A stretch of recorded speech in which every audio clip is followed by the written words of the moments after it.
Good day, fellow survivor, and welcome back to a new episode of Hammer D20, the show that wanted to start this episode with an imitation of Pavarotti, but you know, I mean, I just don't feel like it, you know, like I could do one. It's just you know, the air. My name is Steven Sobot, and I will be your guide. Today, we're going to explore a new radio show that you can tune into, and also look at one of Hamilton's top pawn shops. To close it all off, I'm going to do a bit of a discussion about one of the newest and hottest TV shows out, the Star Wars show, The Book of Boba Fett. So let's just start. I spoke to Don Martens, the creator and host of Opera Night in Canada, a new radio show on 100.9 The Canoe, a radio station situated in Haliburton. Prior to creating this show, Don was a music teacher at Buchanan Park Elementary School, located on 30 Laurier Avenue, in between Garth and West 5th Street. But most notably, in addition to teaching, she created the Buchanan Park Opera Club, a school-wide opera production company that incorporates students at the school from grades 1 to 6 into yearly opera productions. They started in 1995 and have put on such famous productions such as The Marriage of Figaro, The Magic Flute, and Carmen, just to name a few, up until 2020. You might be thinking, uh-oh, Steven, this sounds like a segue into how you're connected to this person in some way, shape, or form. And you're right.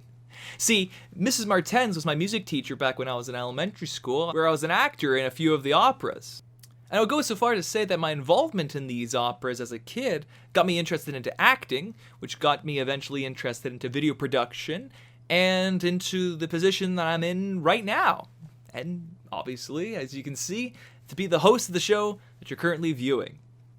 And to answer the burning question that you might be thinking to yourself, yes, it is still quite difficult to call her anything else other than Mrs. Martens. But anyway, thanks to her efforts in supporting the arts and history, she has won many awards, including the Hamilton Music Award and the Governor General's History Award for Excellence in Teaching, after the Opera Club's online production of Brundabar, an opera about a group of children who sing to raise money for milk and food for their ailing mother while avoiding an evil organ grinder named Brundabar. This opera was written in 1938 in Nazi-occupied Czechoslovakia as an analogy for the treatment of the Jewish people during that time. It was performed in the Jewish ghetto and concentration camp Theresienstadt during the time with the measly resources they had available. Dawn not only produced the opera in 2020, but also helped educate her students in the Holocaust, including having them speak with a survivor of Theresienstadt, John Front. Currently now, she's working on this monthly radio show which hopes to explore opera, abridge and explain the plots of said operas, and then also speak to Canadians involved in the art form. So I went and spoke to her about the show, her time teaching, and her love for the art form of operas. Stephen, over to you. Thank you, Stephen. So, Dawn, what is this radio show that you've been working on? Well, I got in contact with a station up north. I vacation up north in Haliburton, and I'd often listen to Canoe FM, 100.9 Canoe FM, and it's a wonderful eclectic mix of a whole bunch of things. And I listened to a show that was on Broadway, and it was kind of describing the scenes in Broadway. And in my little squirrely mind, I thought that is something you could do with opera. So the gist of the show is to introduce people to opera in a non-threatening way, because I know that opera can be pretty threatening to a lot of people, and just teach them a bit, talk a bit about the stories. And the really exciting thing is that I have a lot of connections through writing for Opera Canada magazine. So I'm able to interview all these really cool opera stars from all across the world. how did you kind of get those connections? Well, I've been working in opera education for, well, let me see, our first production was in 1995. So it's been that many years of connecting with these people in terms of educating children in opera. And then also with writing for Opera Canada, I've done a lot of reviews. I've done these things called spotlights, where I look at up and coming stars. So I've been able to write about them. So the opera community is very incestuous. And once you know one person, you know a lot of people. So it's just a great way to connect with them again. And they have great stories. Opera people are very interesting. What's the format of the show? Okay, the format of the show is I have 3 approximately 20-minute segments. Okay. And I'll tell you, the first one was about La Boheme. And what I did was introduced La Boheme in the simplest way. Girl meets boy, boy dies. Don't have to know any much more than that. And then I played excerpts, but also had related it to the movie Moonstruck. So it's not one of these opera talks I've gone to where you have someone say, and now in scene 1, they sing this. Scene 2, they sing this. Not like that. It's a commentary and relating it to what's going on in contemporary society today. And then in one of those segments, I interview an opera star. It happened to be, my first show happened to be John Fanning, who's from Dundas, yay, local boy, and has had many seasons at the Metropolitan Opera and is an Order of Canada recipient. So I was able to talk to him about, hey, what's this opera thing all about and what it's like being an opera singer. And he was very humorous but also very knowledgeable. Perfect. And it sounds like you've got a lot kind of going on, like you've got the kind of going through the La Boheme and then the interview.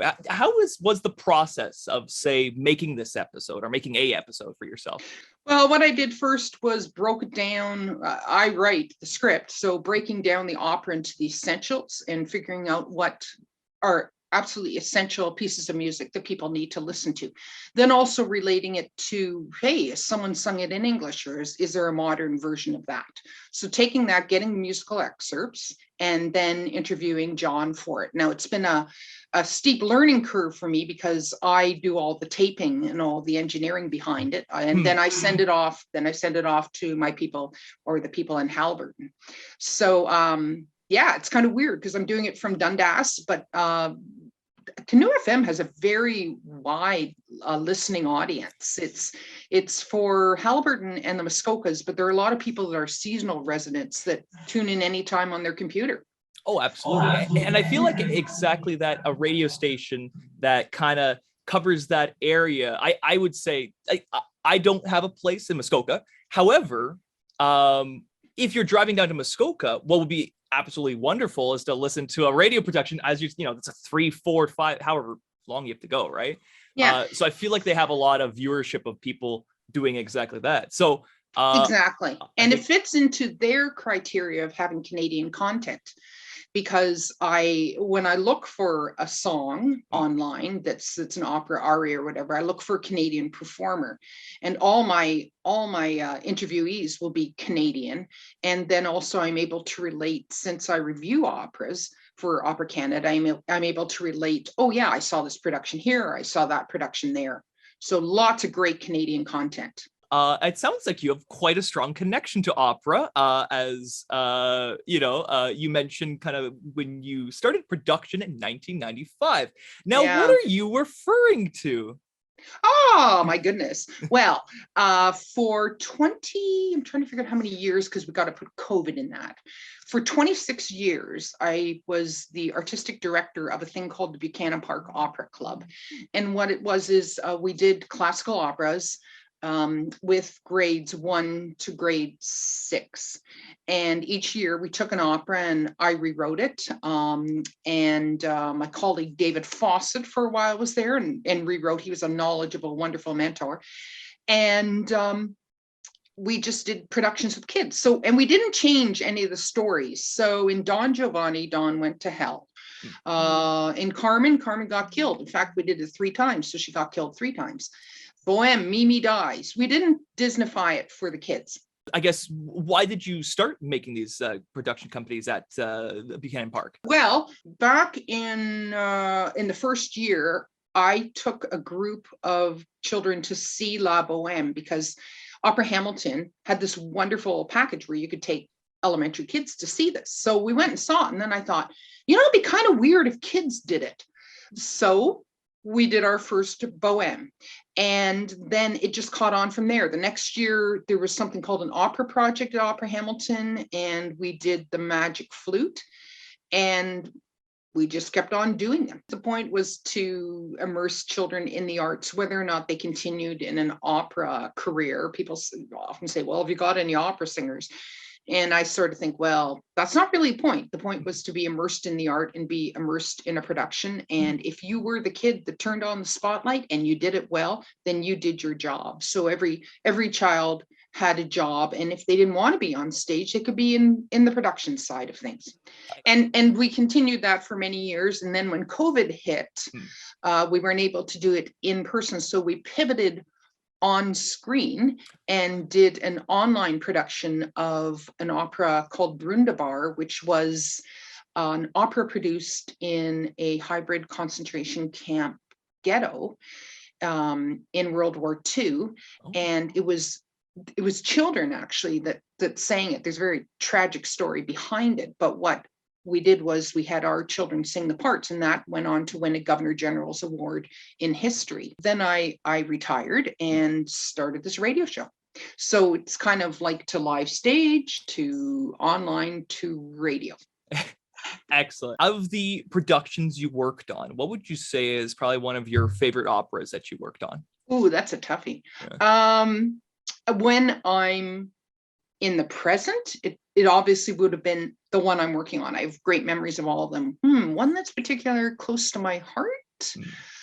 I really liked our Don Giovanni because it was a really interesting concept, doing something about this rogue man that has women all over the world and eventually goes to hell. And we did an amazing scene where he gets kind of drawn down into hell. It was really, really well done. And I remember back when I was teaching, and if I had some spare time, part of something I could dangle in front of the kids is, okay, we can watch the ending of Don Giovanni. And that was a fun one too, because our opera pictures, our publicity pictures, were taken in the York Boulevard Cemetery in Hamilton. So it was a very cold day in March, and we bundled up all these kids dressed up as Mozartian characters and ran around the graveyard taking pictures of them. I've got some beautiful ones in front of the large sepulcher you see when you drive by that cemetery, and some great ones of the character of Don Giovanni and his servant Leporello by a gravestone that happens to be a violin. So that was fun. Carmen was fun. Magic Flute we did 3 times, and it's just Mozart on drugs. It's just the weirdest thing he wrote, but wonderful. It's full of dragons and princesses and people flying and all these things. So that was a fun one to do as well. If there's anything else you'd like to mention before we kind of sign off? They can catch the show on Canoe FM. And so it's every third Thursday of the month. There have been some requests to replay it, but we'll see what happens with that. Like, what's the appeal of opera, would you say? Well, the first opera I ever went to, I thought I would die. It went on forever. I was in Soviet Russia and watched this production. I was not feeling well. I didn't get much sleep, and it just went on, and it was in Russian. It was terrible. All I remember is going and getting iced cream at the intermission, and I was in university. And then my parents took me to a best of opera singing thing, and there was this guy. He was a Canadian singer, Claude Courbet, and he sang the catalog aria from Don Giovanni, and he was hilarious, and the music was kind of catchy, and I thought, this is sort of neat. And it's weird that it would pique my interest in something that's not the whole production. It's actually just the singing. I thought, this is amazing that Mozart was saying all these emotions and hilarious things hundreds of years ago. And that's the appeal for me. Not only is the music and the kind of over the top aspect of it all is the fact that these were written a long time ago or recently, and you still have people experiencing the same emotions. You still have Carabino.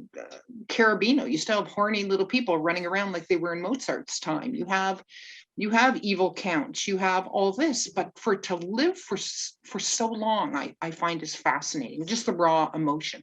All the best, Don. I'll just throw it back to you, Steve. Before we move on to our next segment, let's take a short break. See you soon.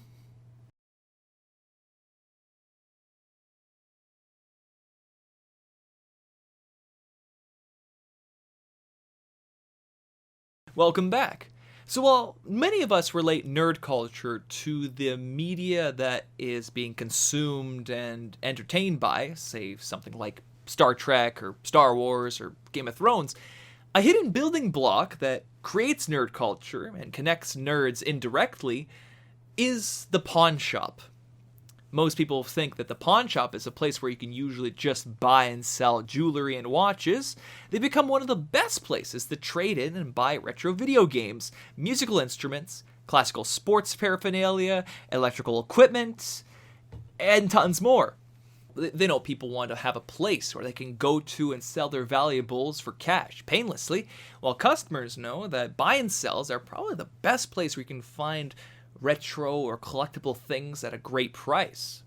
Hamilton itself is a haven for places like pawn shops and buy and sells, and one of the key players of this market is Pawn Kings. Located at 501 Main Street East and 1418 Main Street East, one near Wentworth, Pawn Kings is one of the best places that you can sell your own valuables for cash and find some fancy collectibles or retro video games or anything around those lines for at a great price. So I spoke to Joseph Cohen, one of the co-owners of Pawn Kings, about the business itself, what he loves about it, and anything in between. Stephen, over to you. My first name is Joseph. My last name is Cohen. And what would you say is your title? Here? I don't know. King of Pawn Kings? No, I'm joking. My title, I manage this store part-time with my other partner. There's three of us that own it. Okay. So it's an equal partnership between the three of us in this location. Pawn King is a buy and sell shop. Yeah. We buy used goods, stuff in good, usable condition, and we resell it for a profit. I started the business about 11 years ago, almost 12 years ago. My partner, Hi, and Adam were the ones that started the business originally. I met Adam doing a TV show for CBC. Okay. We befriended each other after the show ended. I was back and forth, I retired for a little bit.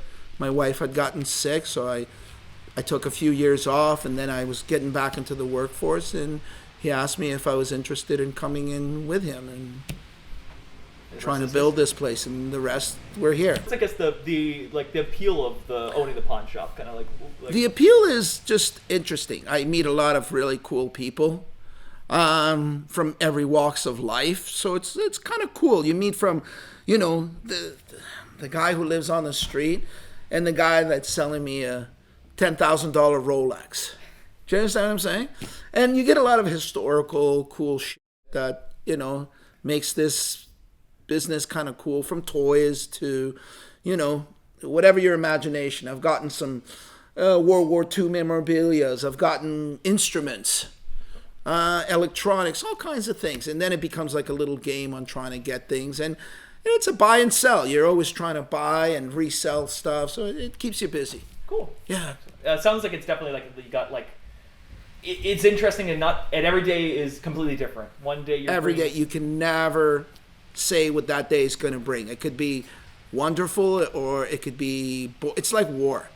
War is always boring with little in there of excitement, so you don't pack up and go home. Solid. Perfect. So this is the same kind of way.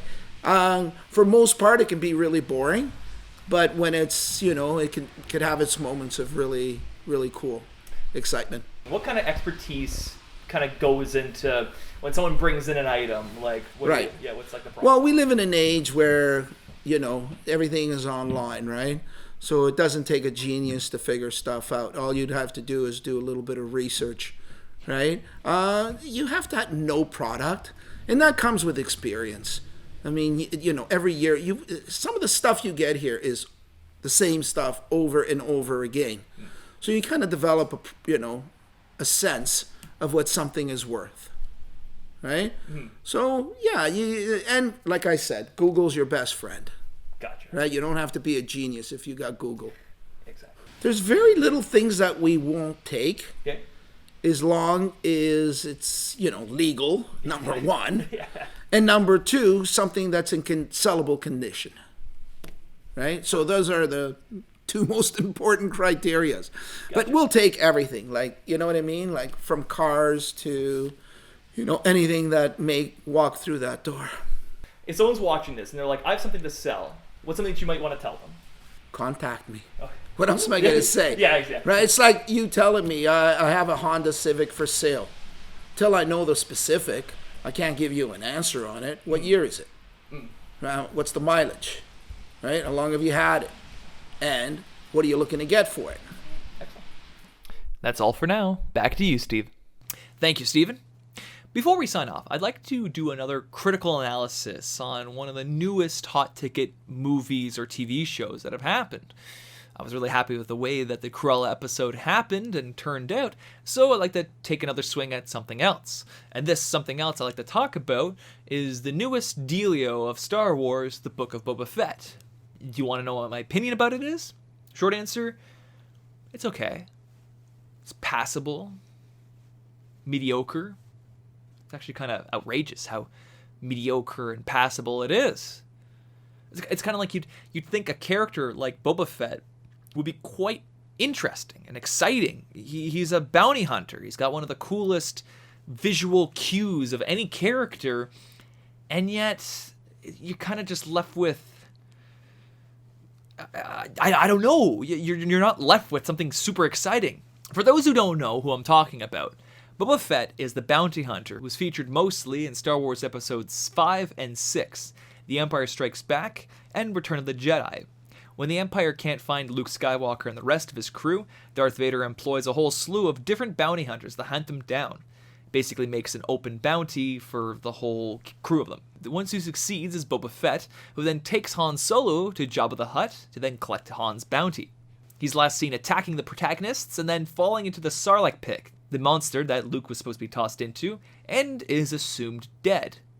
In reality, when you look over the footage of all the scenes he's in Star Wars, it's not really that important. He's just kind of there. He doesn't really do a ton. But he is extremely cool looking. His armor, his equipment, his guns, his jetpack, his ship, everything about Boba just looks cool. He is the poster child of, man, I'd love to know what his life's all about. And why don't you know, most people wonder that as well. And this is why we now have a Book of Boba Fett, a TV show that explains what he's all about, what he does, and how he operates. But anyway, I'm getting ahead of myself. For those who haven't seen the show, I'll just sum up the plot of the 7 episodes, give or take. The show takes place after the events of The Mandalorian Season 2, where Boba Fett takes over Jabba's palace, making him the crime boss of Tatooine. However, he doesn't want to rule with tyranny, but respect. He teams up with Fennec Shand, another fellow bounty hunter, to be his right-hand woman, and while he's trying to gain a foothold on Tatooine, keeps getting attacked by rival gangsters. He then recruits a motley crew to help him take over Tatooine and get his ship back. And that's kind of it. He really feels like a bystander to a story that happens around him where others are solving his problems. I guess it makes sense as a crime boss that he gets his goons to do his bidding, but then he's constantly taking off his mask. Like, why? Why do you take away one of the key pieces of iconography of your selling point? You're making a show about a character who pretty much is nothing but iconography, and you keep taking his mask off. To what end? Just so they can say, "Oh, hey there, fans. We followed the continuity. That Boba is just a clone of his dad. See, he looks just like his dad. In fact, he's just the same actor." Great, thank you. Now, could you put your mask back on? No? Okay. Whatever. I think to myself, like, what do I expect from a character who is a bounty hunter with an interesting spaceship? I probably intergalactic antics, following high-speed bounties, lots of green screen with flash, and not a lot of structure, like kind of just like a space gunslinging cowboy. You know, maybe something that's just like, every episode's a new location, and they go to the location, and they solve whatever problems they need to solve, and then that's it with the location. And move out, fly off, kind of sit back and let the stars guide you. Definitely not him sitting on a throne, dancing with natives, talking and having 2 of 7 of your episodes taken up by a more interesting character. It just seems like there's a lot of emptiness in it, you know? And we're doing another Star Wars thing where we're surrounded by sand? Are you kidding me? You have the whole universe of locations, settings, and possibilities that you could explore, and you resort to Tatooine. Again, I get it's his last known location, but why choose to keep him in one place? He's a bounty hunter with a spaceship. But I guess they say he had a change of heart. He's sick of working for gangsters and being captured by the Tuskens, and seeing their communal lifestyle changed his mind. Great. Well, isn't that fun? The old bait and switch. Hey there, would you like to watch a show about a famous villain? Great! Except he's a good guy, and everyone else around him does things for him. It'd be like they made the show about Hans Gruber, the villain from Die Hard, played by Alan Rickman, who not only survived his fall from Nakatomi Tower, but then became a doctor or like a police detective. It's like, if you're making a show about a villain, why not have them be villainous? I wonder if I've discussed this exact thing about something else in great detail. Anyway, there's not really much else I can say about the Book of Boba Fett. It's not insulting, really. It's okay. It's fine. Could be much worse, I guess. But it's just kind of content. It's slow. Not really much happens. Boba Fett doesn't really do much. If you like Star Wars, you'll probably like it. If you like watching things, you'll probably like it. It's fine. It's okay. It's not inspiring. It's a 6 out of 10. Well, I hope you enjoy that. Thanks for watching. I hope to see you soon.